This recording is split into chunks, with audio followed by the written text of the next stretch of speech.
Hello and welcome back. It's been a while, been away. Today we're going to make a rasam, and this is called Paruppu Rasam. Otherwise, it's also going to be called a lentil rasam. That's because it uses lentil water as one of its base. I have a wok. I've taken 1 spoon of light sesame oil. I'm going to put a teaspoon of black mustard and wait for this mustard to burst.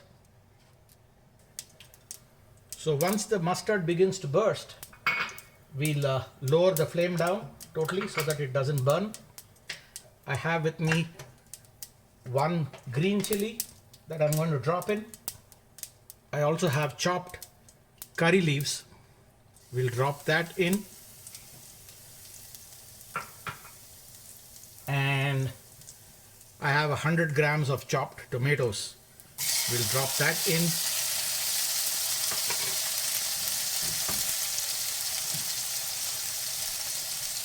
A 1/4 spoon of turmeric powder,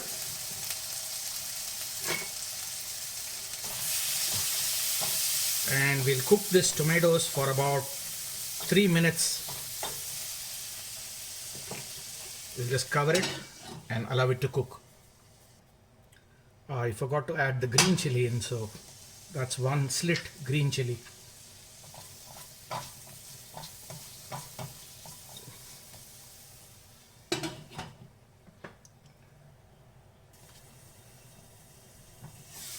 Once the tomatoes are cooked for about 3 minutes, I'm going to add a 1/4 spoon of jaggery.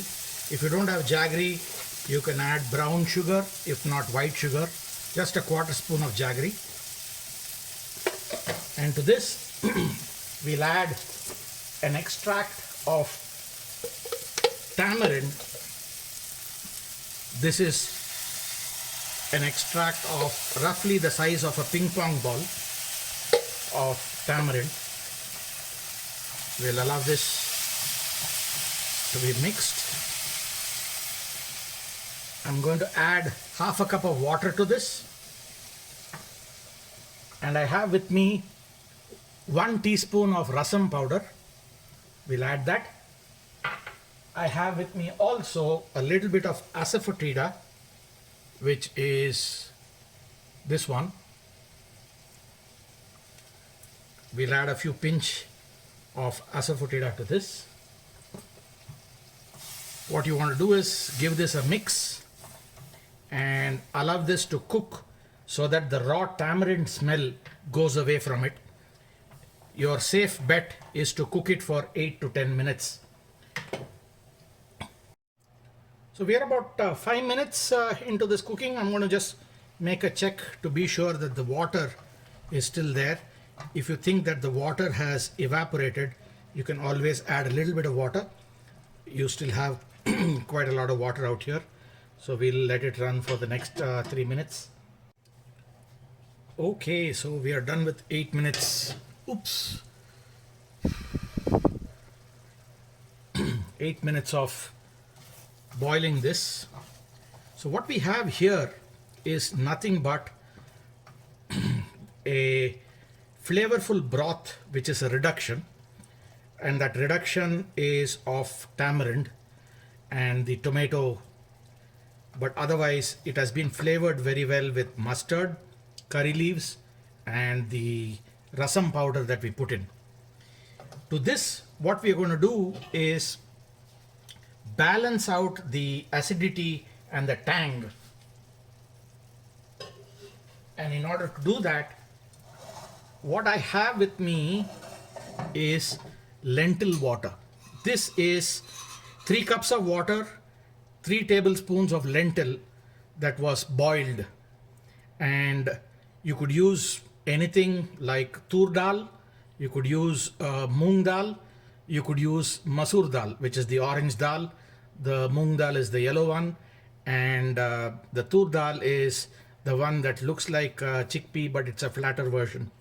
What I have here is the water of moong dal, and you can see here it's very, very watery.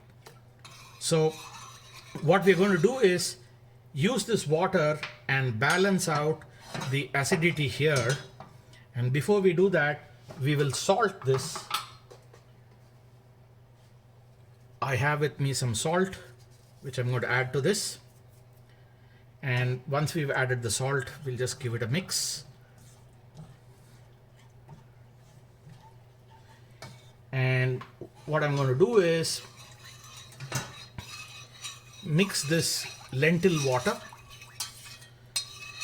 and at least pour 3/4 of it into this dish and give it a good mix. What I prefer as far as the flavor here is concerned is that it is neither on the side of the tamarind nor is it on the side of the lentil. I prefer it to be balanced. Some people prefer that it is more on the tamarind side, which means you would put less of the lentil water. So this is what we have right now. We'll allow it to come to a boil. In the meanwhile, I'm going to taste this and see where we stand in the balance.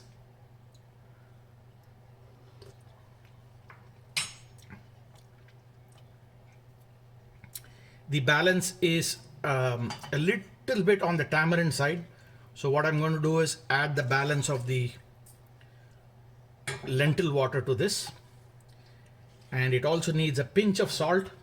I'm just going to give that pinch of salt and allow this to come to a first boil.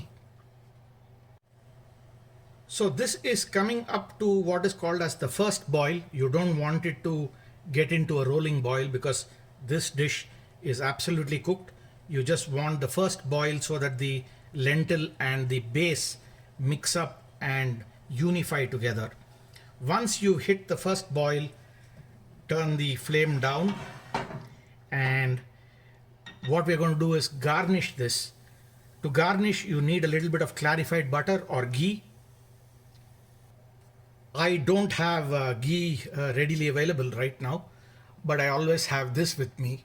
We're going to turn this into liquid gold. I'm going to take a slice of this pure butter. I've dropped that in and I'm going to clarify it, which means I'm going to give it a little bit of time so that the butter melts and turns itself to ghee.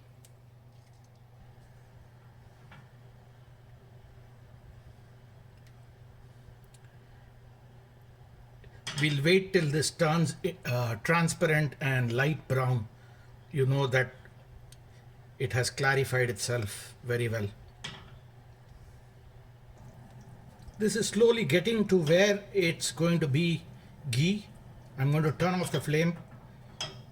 As you can see, it's nice and transparent and slightly brown. What we'll do is to this, I have crushed black pepper and cumin seeds. We'll drop that in.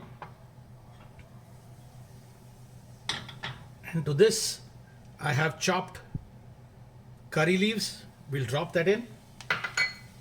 We'll add a little bit of asafoetida. There we go. And we'll bring back the rasam and get this garnish into the rasam. There we go. I'm going to crank the flame up, and I have with me chopped cilantro. I'm going to drop that.